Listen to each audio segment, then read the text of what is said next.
on a second. Let me go to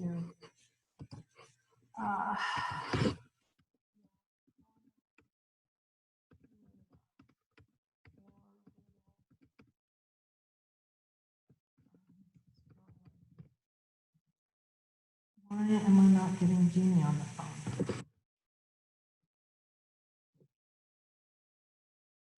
Okay, hang on a second. I'm trying to.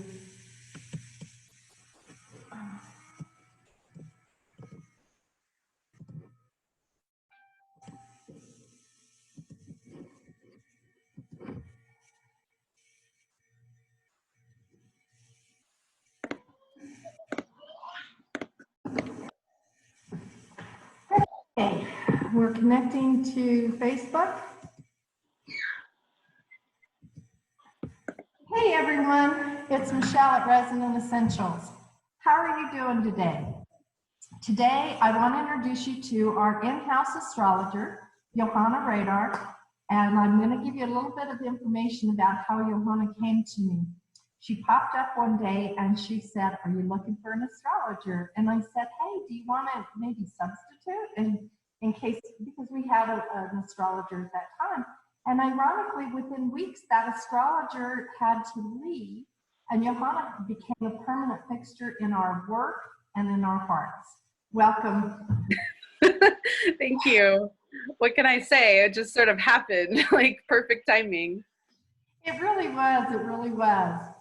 So I know that there's a lot to astrology, but I want to get started with some of the basics. And one of them was, when and how did you get involved in astrology? I know it's a very intense and complicated, very amazing gift, but it's still a challenge to start.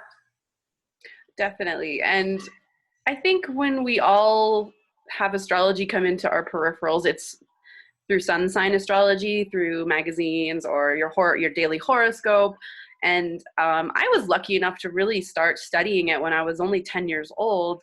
I went to a very crunchy, independent hippie school that allowed me to do lots of independent study, and I got to choose what I was interested in studying. So I was really obsessed with the Greek myths right off the bat. So I started doing the history and learning about the stories of all the gods and goddesses, and I was just obsessed with them. So it didn't take long to put two and two together and realize that Greek, Roman, planetary names were all connected. And then, I was also a preteen reading my horoscopes, and I was just so obsessed with it, and I just loved it. And it really just answers a lot of questions for you, especially when you're at that time of your life when you're searching for your identity and you don't really, have a lot of resources that are available to you. So astrology was kind of this sort of magical thing that came into my life, and I was lucky enough to really just dive into it and study it. And of course it's, we all sort of know about the superficial aspect of astrology, but when you really dig deeper into it, it's very intimidating. I remember the first time I looked at an ephemeris, which is the book of all the planetary movements and what degrees and when they move into specific signs, and it's just a big book of numbers basically, and I was like, I don't even know how to do algebra yet. So it was just totally overwhelming to me. So yeah, astrology kind of came into my life really young, and this sort of burst of excitement, and then it sort of went into dormant hibernation for a little while, and came back to during my first Saturn return when I was 28, and that's when I started my business. So yeah. Well, you must have handled your Saturn return a lot better than I did, because I have to admit, that's kind of when I started waking up after I went dormant, but at the same time, there was a lot of chaos between 28 and 32 to get you there. Did you have that happen to you? Well, of course. I mean, everybody goes through, the waking up. When you go through your first Saturn return, it's really the wake-up call, reality check, hitting the wall, door slamming in your face, you're not a kid anymore type experience. And I was definitely going through some crazy times in my life, but I really had a benefit come out of it, which was starting a business. And I was able to really use the Saturn return and step into my adulthood in a way that I feel was pretty lucky and fortunate. But I have a really nicely placed Saturn, so a lot of people have a difficult one. So it's definitely depending on what Saturn looks like in your chart that your experience of your Saturn return is. Well, mine must have, I'm going to have you revisit that one on mine. I know we did my chart, but I'm going to have you really kind of go, yeah, Michelle, this is why this happened. Because there were some interesting things from 28 to 32. There's a lot of changes that go through when you shift and you accept this path. What was yours like? Well, like I said, it came to me when I was really young, but yeah, I went through this pretty much 20-year almost phase where it was kind of in the background of my life. And since I do have a very strong Saturn in my chart, I really felt like I had to do the responsible thing. I had to go to college, get a good job, find a stable way to make a living. I also was a single mom, so I really was in this tough situation where I had to, just pay the bills and do what I needed to do. But astrology was always in the background for me, and it was like just whispering in my ear, like, you are an astrologer. And it was really difficult for me to come to terms with that, especially because I was really embarrassed to call myself an astrologer for a long time, just because I was so used to doing like responsible, sensible things. And astrologer was like totally in this, on the fringe of society almost. I was like, no one's going to take me seriously. No one's going to, really know what I'm doing. But it never went away. This voice was just like, you have to do this. It's not going away. I was just always doing astrology for my friends. People were coming to me asking me, oh, what's going on with the moon? What's going on with this? I feel like it's so crappy. Or this crazy thing happened to me. What's happening in the stars? So people were always just coming to me anyway, even though I wasn't professionally doing anything about it. So I finally just sort of accepted it. I'm like, I have to do this. This is, if people are literally coming to me and I'm not accepting that gift, then what's wrong with me? So yeah, eventually I was like, this is just what I have to do. And I'm lucky enough now to be able to do it full time professionally. Well, and I know my mom did astrology. Now, back in those days, you had to do all the math and that would have that put me off. No, it wasn't going to happen for me. I know we have calculators, but no. So it's a lot of intensity. Did you take training? How did you like really get so fine-tuned? Because I've had a reading with you and you just nailed me and helped me so much that it was amazing to me. How accurate, and boom, you just hit these highlights and said, this is what's happening and where you're going. So it was really incredible. What training? Well, I am studying for the NCGR certification, which is the National Council for Geocosmic Research, and they have 5 levels of certification. And you actually do have to hand calculate a chart to receive your certification.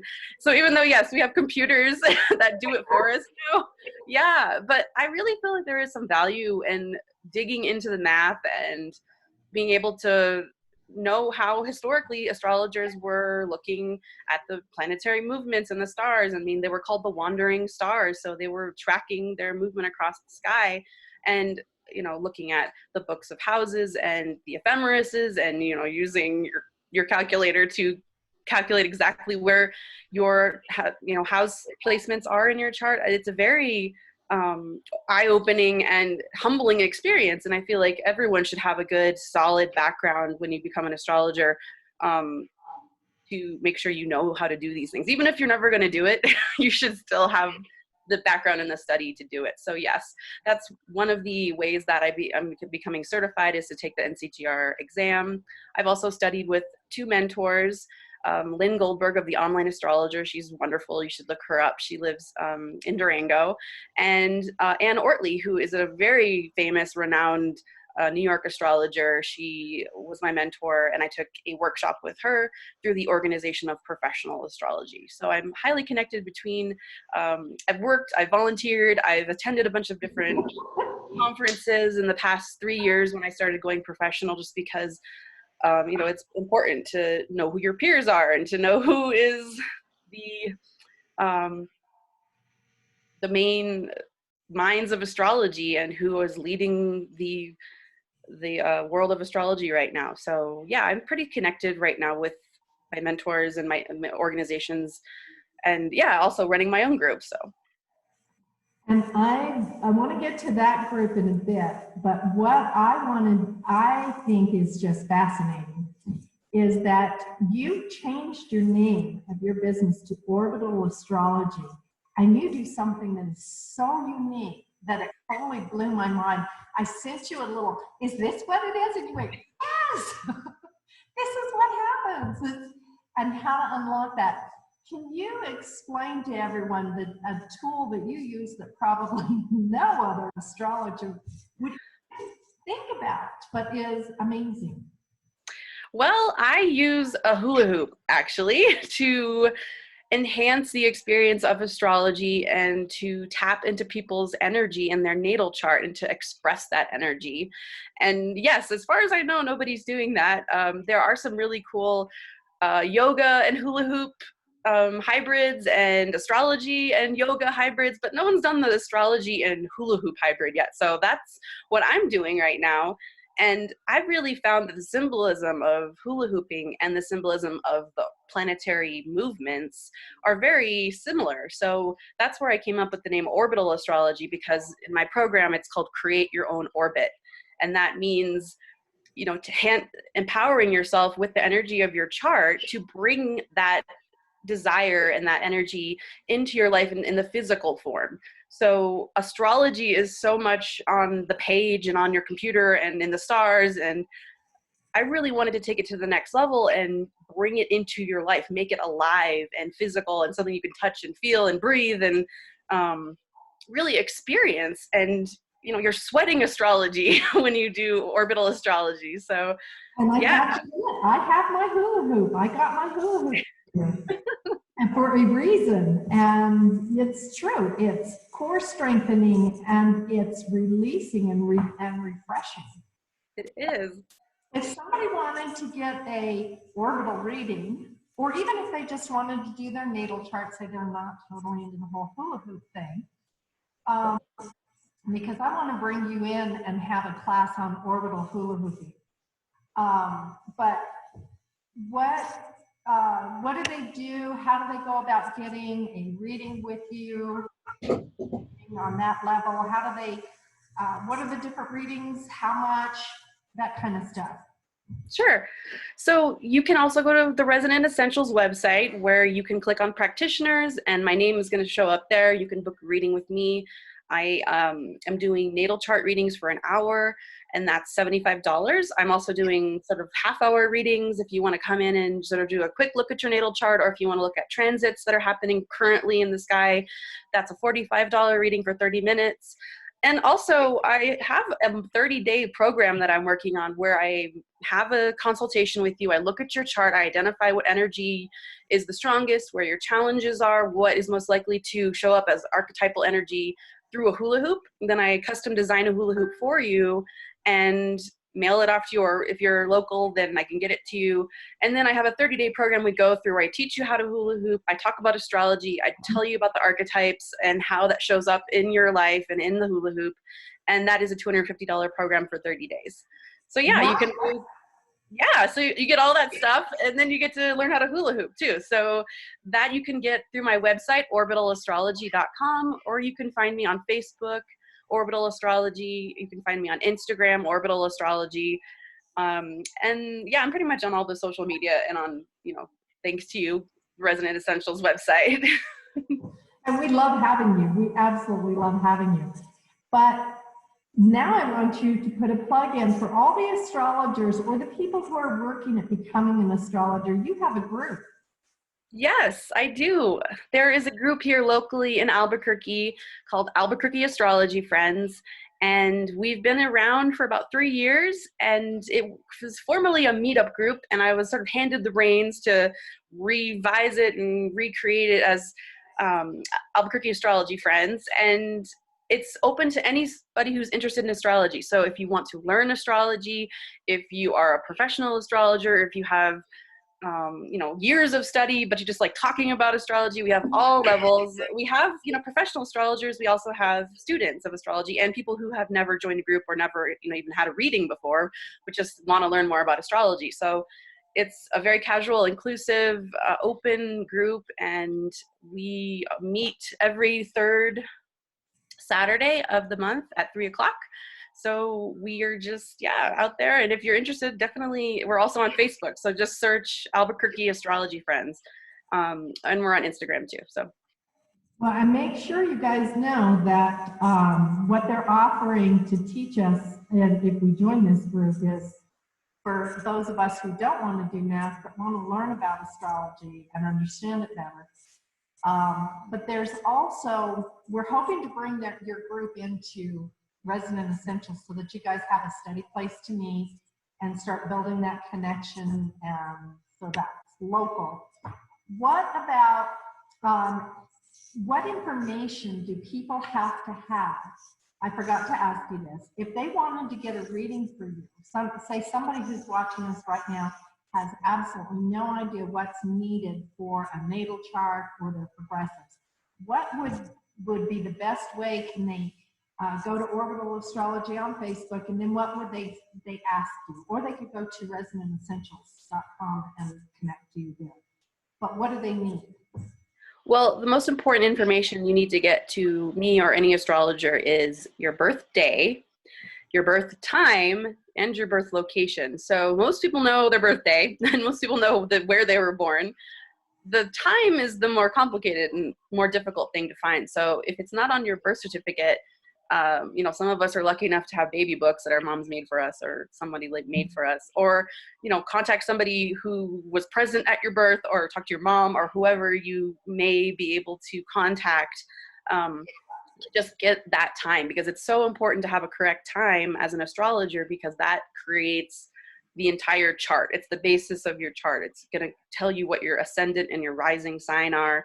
It's going to tell you, what degrees each planet are going to be at in your chart. So if you don't know your time, you can definitely have a reading. It's just not going to be as accurate. And I don't want to give out false information. So I always say birthday, birth time, and birth location. So yes, you just have to submit that to me before you have your reading. Then I'll calculate your chart, and then we'll book a consultation where I just go over your chart and explain it all to you.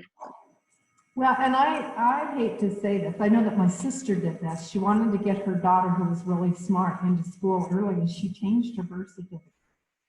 So my niece thought she was actually a few months older than she was. Have you ever had that happen where, people actually found out they weren't born on the day they thought they were? Yes, and then you have to go back and you have to rectify the chart and, go through everything again, just because people usually have some type of feeling that something's not right in their chart when they see it. But it's really, that time is really important. So make sure you double check it. Ask your mom, ask whoever twice. Are you sure you didn't lie? Yeah, apparently it happens.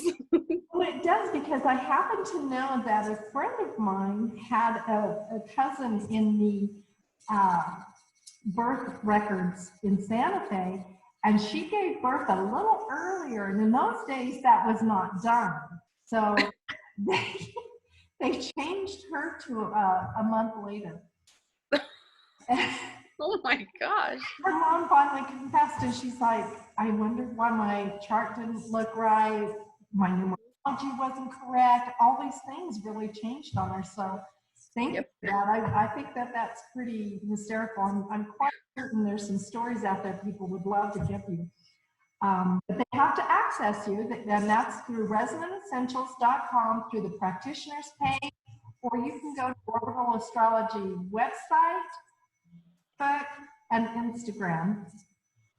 I so appreciate you coming in today. Is there anything, if you could tell us one thing that would be what you would like to see for each one of your clients, what would that one thing be?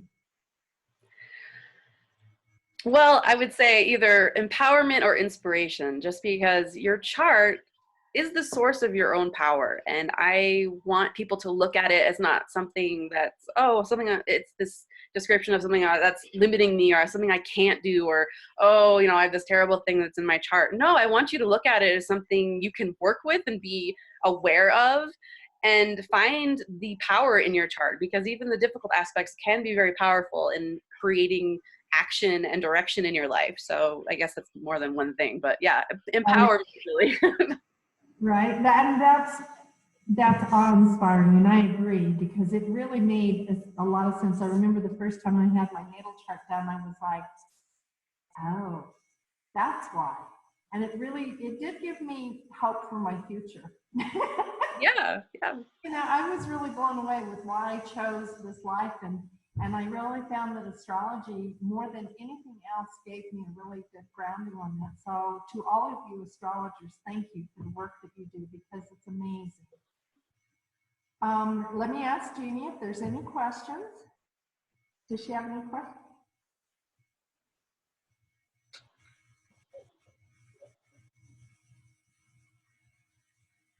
Okay, nobody's asked a question so far, so we're going to give them, because there's some time lapse going on between our live Zoom and Facebook. What I do want to mention is you are found at our psychic fairs. Yay! Yes, I am. So, what is a reading? Is it worth their time and effort to get a natal chart reading at a psychic fair? Would they want to contact you beforehand with the information so you have everything ready? Or is it just more for progressives and transits with their natal chart? Well, I get a combination of people at the psychic fair. Some people who've never had a reading before, so they just want to sort of look at what their natal chart says and go over the basics and get sort of an overview of their personality. And then, yeah, some people who've been to the psychic fair a few times and they're like, okay, what's happening now? I want to see what's the full moon going to do to my chart this year, the month. And I'm like, okay, great. So we'll just, you know, luckily I have my computer there. I don't have to hand calculate their chart or anything, but yeah, so I mean, people can submit their information ahead of time just because that will give me more time to really delve deeply into their chart.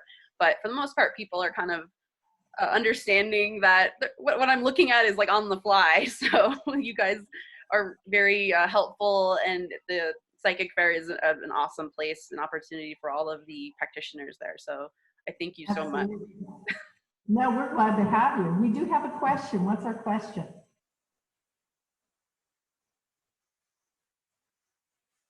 Brianna wants to know, what do you discuss during an astrology meeting if she makes an appointment? An astrology consultation or a meeting with our group? Okay. A meeting with the group. Oh, the group. So it depends. We have different topics. We have some professional astrologers in our group who decide to lead a conversation or a presentation. So we've done things like at the very beginning of the year, we do like prognostications about what the year is going to happen, whatever transits are coming up. We talk about those. Sometimes it's just like a casual astrology chat where we all get together and talk about what projects we're working on. You know, if there was like a big thing that happened, like the full moon, oh gosh, did you guys, you know, have something weird happen? Or how did you guys feel about the sun moving into Gemini, which is going to happen this month? Or how many Geminis are in the group? Or how do you guys feel about, you know, being a Gemini? We also talk about your sun, your moon, and your ascendant sign. So most people who come to the group don't, you know, if you've never been to an astrology group, you can, we can help you find those when you come to the group. And then every month we'll talk about like a different topic, or just depending on what people are interested in. So you post them on your Facebook page? Yes, all the events are on our Facebook group. So if you go to Albuquerque Astrology Friends or search Albuquerque Astrology Friends on Facebook, you can request to join the group, and then I'll add you. And then, yeah, we post all the events, everything we're happening, you know, since we're right now, we can't get together, you know, we're trying to plan for the future as far as when we can get back together. But yeah, hopefully we'll be able to be at Resonant Essentials and have a big meeting. It would be great. Yeah, right, and in person. So so when they join, on the astrology, you post the topics that you're going to have for the next. Yes. Yeah. So we post, we also do a lot of interactive, it's a very community-based group. So we talk about what people are interested in, what do they want to hear about, what we should talk about. So yeah, and if anyone wants to volunteer to talk about something, they're totally welcome to. It's kind of a great platform for, you know, up and coming astrologers or people who want to become professional astrologers to have a place to speak and to get exposure. Another thing we do is get together and go up to Santa Fe because a lot of professional astrologers do presentations up there. We don't have as much coming to Albuquerque, but we want to change that. So we all get together in a car and drive up to Santa Fe and go hear a professional astrologer speak if they're coming through the area, or do a workshop. So that's something else we do. Yay! Okay. Yeah. More questions, Jeannie?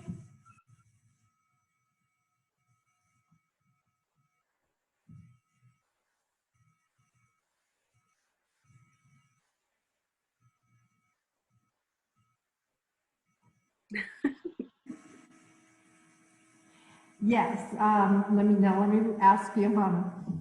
Johanna, Oriana wants to know if she can get a chart done for her daughter, a natal chart done for her daughter and her, and the relationship that they have and how that works. Do you do those types of charts? Yes, this is something that's called synastry astrology or composite charts. So you can look at your two charts overlaid on top of each other and to see what planets are lining up, what configurations they're making with each other, and that will talk about how you two interact. A composite chart is finding the midpoints of these two charts and making one whole chart together. And that's really a chart of the relationship between you guys. So it's like its own spirit, its own energy that is happening. So yeah, there's two different ways you can do it. And you can definitely, if you have all the information for you and your daughter or whoever, you can do it for you and your partner, you can do it for you and your mother, whatever you want to do. And then just sort of submit that, and I can definitely book a consultation with you and go over it. I think I should have had you in my life when my kids were going through puberty. I would use it all the time with my two daughters. So yes. But we'll talk, we will talk because, you know, I have questions as to, and I've got grandkids. I want to make sure that their Emma is not inflicting psychosomatic trauma on their world because I didn't understand their chart. So, hey, thank you for that. Oh yeah, it's a huge helpful tool in parenting, grandparenting, relationships. I mean, it's a wonderful, wonderful gift to have. Yes, it sounds perfect. And like I said, I wish I'd have done that before puberty hit. Any other questions?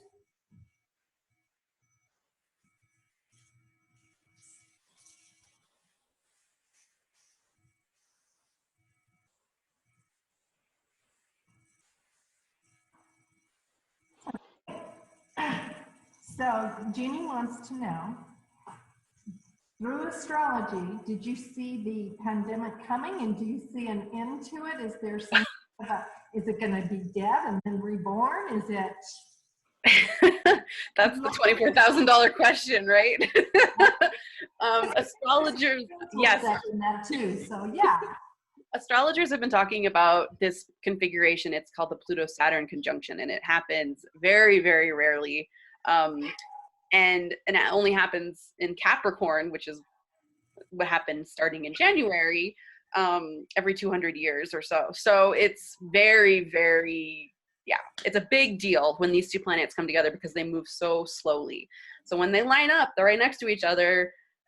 Big, huge shifts happen in the world. And since Pluto is the planet of the underworld and not so pleasant things, yes, they didn't, I don't know any astrologer that predicted like a global disease or a pandemic, but it was definitely on a global scale of something very negative happening in our culture and in our country, in our world, and a huge shift from this life that we had before the Pluto-Saturn conjunction and then what we're going to be living afterwards. So I'm going to talk about more of this, I think, when we do our summit or whenever we do the next event. That was where I was going to go with, hey, we're going to be doing the summit. We're going to let details out as soon as we solidify them. But go ahead. But yes, I'm going to talk more about what the rest of the year is going to look like as far as astrologically, how these planets are going to be moving, coming together again as the planets go retrograde. So we'll talk about that more in detail in the summit, because I'm going to go into the astrology and how it can support you and help you and just give you more awareness during times of crisis. So that's what I'm going to be talking about.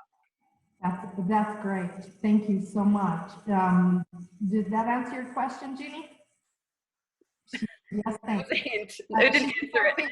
We have to have somebody, just so y'all know, we have to have somebody giving me the questions because we can't watch both feeds. Is there any more questions?